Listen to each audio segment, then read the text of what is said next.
ಇದೇ 25 ವರ್ಷದ ಹಿಂದೆ ಇವತ್ತೇನು ಸಂಸದರಾಗಿದ್ದಾರೆ, ಅಚಾನಕ್ಕಾಗಿ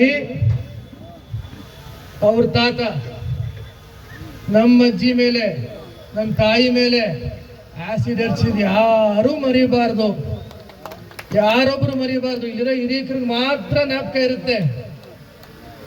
ಅವ್ರು ಇದೇ ರೀತಿ ಕುತಂತ್ರ ಮಾಡಿ, ಇದೇ ರೀತಿ ಒಳಸಂಚು ಮಾಡಿ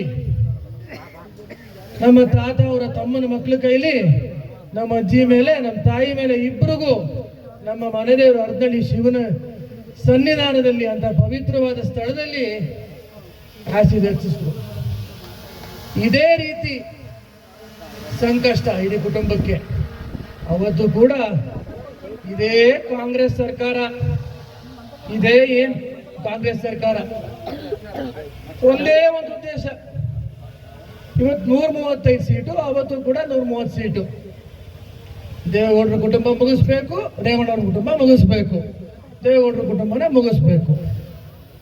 ಆದ್ರೆ ಏನಾಯ್ತು ಸ್ವಾಮಿ, ಇದೇ 25 ವರ್ಷದಿಂದ ಇದೇ ತರ ಸಂಕಷ್ಟ ತಂದ್ರೆ ನಮ್ಮ ಕುಟುಂಬಕ್ಕೆ ಏನಾಯ್ತು ಸ್ವಾಮಿ.